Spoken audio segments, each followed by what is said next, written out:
I decided to do a kind of text study with you. I'm not going to talk about the tenths being paid to, which were actually a temple tax for social reasons, the tenths and other things. But I'm talking not about the Old Testament, the Tanakh, but shifting to the Talmud. There's a big discussion in the tractate Bava Batra about how to pay tax and for what to pay tax. And my thesis is that we see a shift from the temple to the community. So you pay tax to create a community, a kahal, and the ability to pay tax, to give your share, is the condition to be an equal citizen. So there are questions whether also the poor have to pay tax. For sure, they have to, but whether they have to also pay tzedakah, which is charity. And here we have that charity becomes tax. The obligation to pay charity, to pay for the charity, is the tax you pay, and it is a privilege not to give alms, almosen, but to pay the tax for that as an equal citizen. So that's my thesis. We have here first foundations of a modern welfare state, where tzedakah, charity, is not a question of individual generosity, but is being meted out, how much you have to give to create the community. So the question starts in the Mishnah, that is the second Torah, the repetition of the Torah, the 6 orders of laws being written, being published in the 2nd century of our time, of the common time. And in the Mishnah Bava Batra, chapter 1, verse 5, we read how long. Well, there's a question who has to contribute to the establishment of walls, who has to pay in the commune, in the community. And then the Mishnah asks, how long must one live in the city to be considered like one of the people of the city, and therefore obligated to contribute to these expenses? So the Hebrew word for obligated, chayav, is connected to the word chovot, debts, to be indebted, but it's a positive. It has a positive tune. Chiyuv, chiyuvi, those who speak Hebrew here know it, is the word for positive.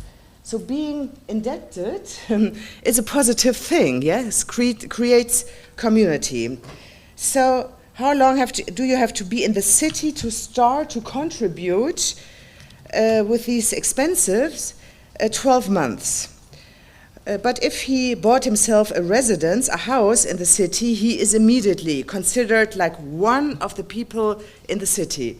So this is 2nd century. How long does it take until you are a citizen with all the rights and all the obligations? 12 months, but if you have a house, if you buy a house or build a house, immediately. So the criterion is how will you be an equal citizen? By paying, by contributing to the expenses of the city. So now in the Gemara, which is the discussion on the laws, which was codified in the 6th, 7th century of the Babylonian Talmud,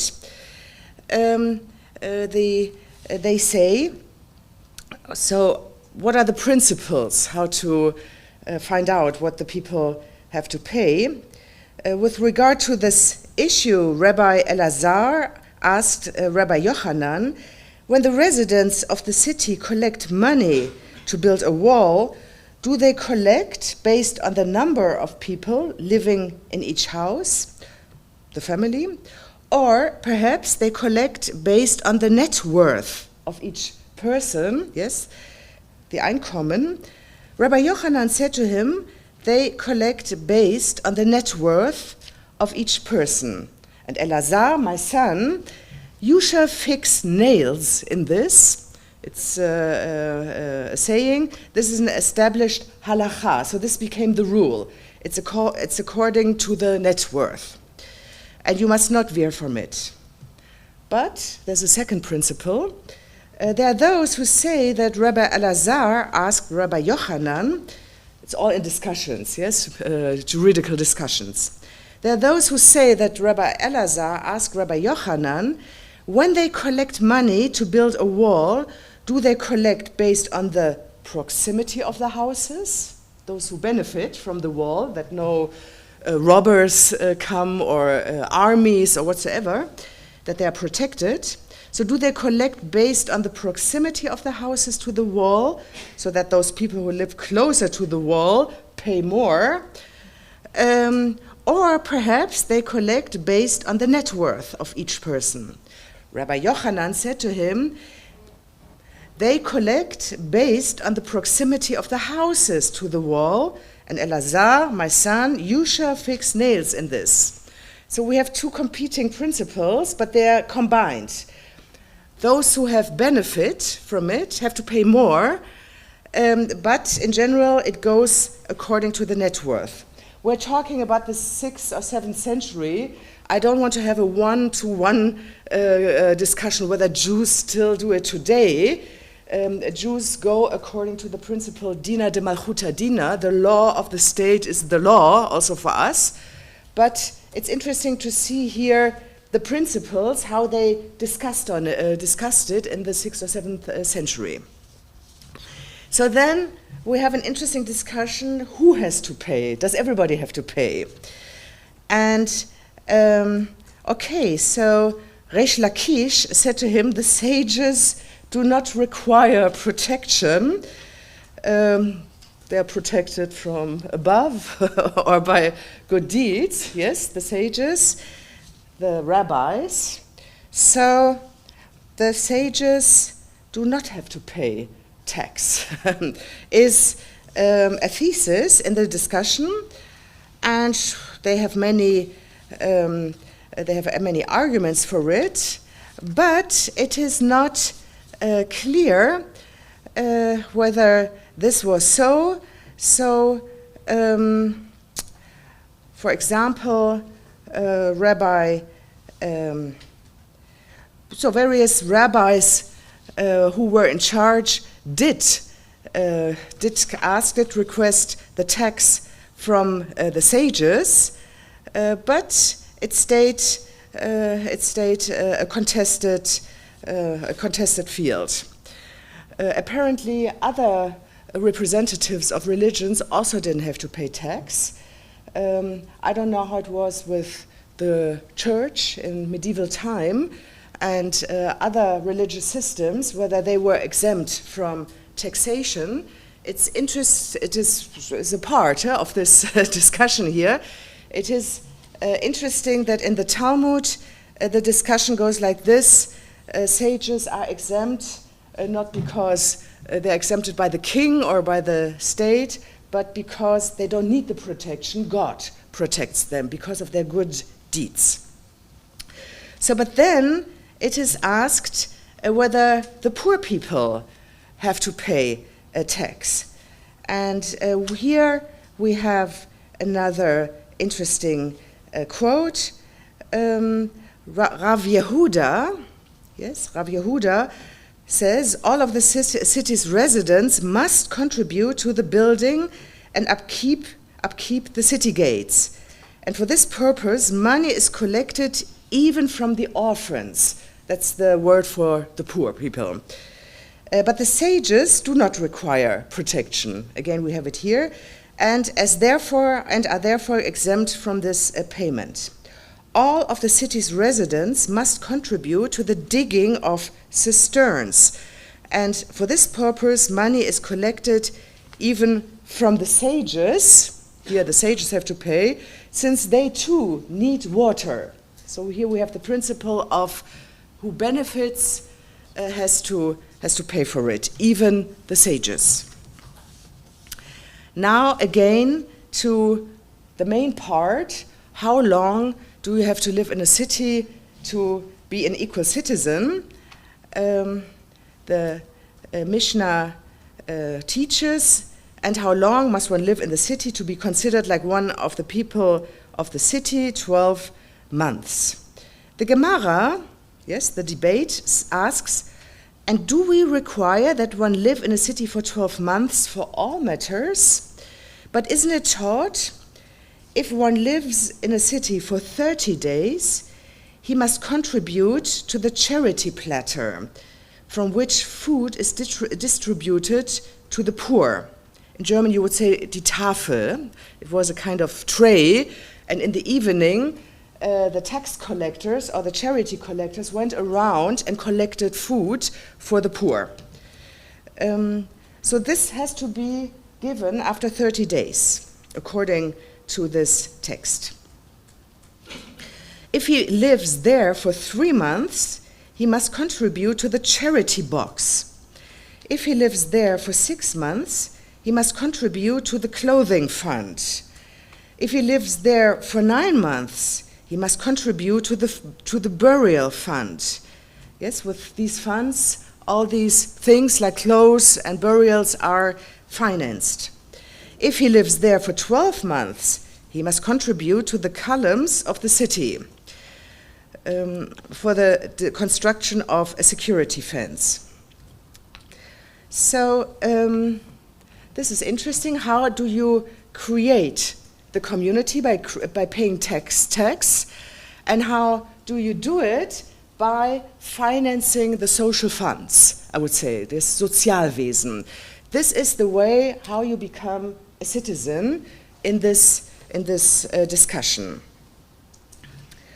Okay, Rabbi Assi said that Rabbi Yochanan said, yeah, you always quote, and who quoted from whom?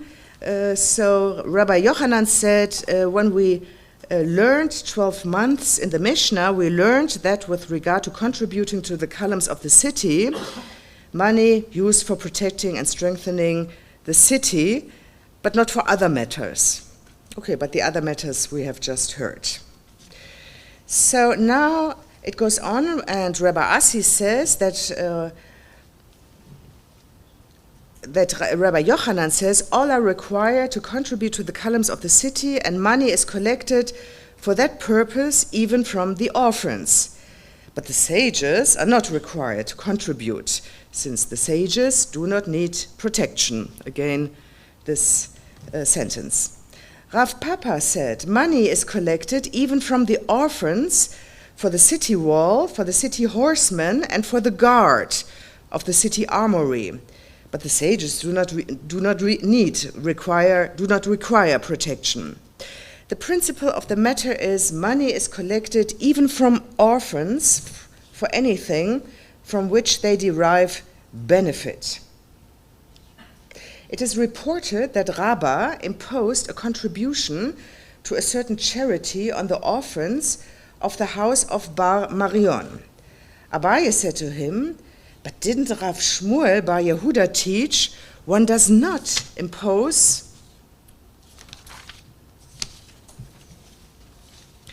charity obligation on orphans even for the sake of redeeming captives, since they are often minors and are not obligated in the mitzvot?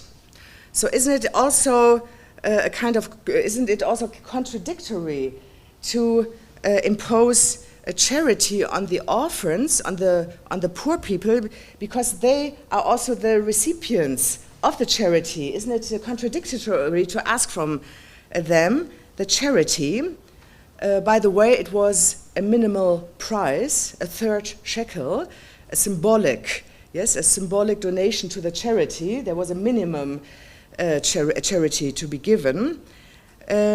So Rabbah said to him, I did this to elevate them in their status, so that people should honor them as generous benefactors, not in order that the poor should benefit. So what is important here in this argument is even the orphans have to pay charity to be on equal status and not only recipients of, because they are poor, of the charity. So I didn't watch the time. I'm 5 more minutes. So I see this as a shift from giving alms and seeing it as a religious obligation only to the creation of a community. The new temple is the community. It is still a religious obligation, however, being severely secularized. And now you also have a new authority who takes the charity. So there is a debate who is entitled to be a collector, a tax collector, and taking the charity. So in connection with the previous discussion concerning charity distribution, the Gemara says money for the charity fund is collected by 2 people and distributed by 3 people. It is collected by 2 people because, yes, well, the reason is that both control each other. They may also not be relatives. They control each other, that no one takes the charity for himself into his own purse. But what do they say? It is collected by 2 people because one does not appoint an authority over the community composed of fewer than 2 people. So there is not one person, the authority, but at least 2. Interesting, yes, as the principle for authority. And it is distributed by 3 people, like the number of judges needed in cases of monetary law, since the distributors determine who receives money and who does not, as well as how much each person receives. So it's a small law case, yes, juridical question, how much people have to give. More questions. Food for the charity platter is collected by 3 people and distributed by 3 people because its collection and its distribution take place on the same day. Food for the charity platter is collected and distributed every day, and therefore a 3rd individual must participate in the collection so that he will be available to take part in the distribution without delay. Whereas the money of the charity fund is distributed only once a week on each Shabbat Eve. So now we have a new term. There are additional differences between these 2 types of charity operations. The food from the charity platter is distributed to the poor of the world, meaning to any poor individual arriving in the city, no matter whether you are Jewish or from another religion. If you're poor, you get food. The money of the charity fund is allocated exclusively to the poor of the city. So now we have a big debate, by the way, also in other tractates about the obligation if you have to leave a rest on a portion on the field for the poor. How much is that? It's a 60th only, not very much. And if you leave things on the ground during the harvest time, who is entitled to take from it? Not everybody. It's not allowed that from all the other villages the people come and collect. First, the people from the villages, first the old people, the pregnant women, and so on. And then there is a gradation, is a scale. Only in the very end, others are entitled to also take from it. So it's a real policy of tzedakah with many laws, creating the rules, who is entitled to get something and how are the citizens obliged to give. And a new term is emerging, the Bnei Ha'ir, this means the sons or the people of the city. You also have Anshe Ha'ir, the human beings of the city. It's a kind of secular board next to the rabbis, who also have a lot of power. You have a secular board, and the discussion goes on that they are entitled to set the prices, how much you have to give, how much worth you have to give. It's all in their hands, how much the taxation has to be. Thank you very much.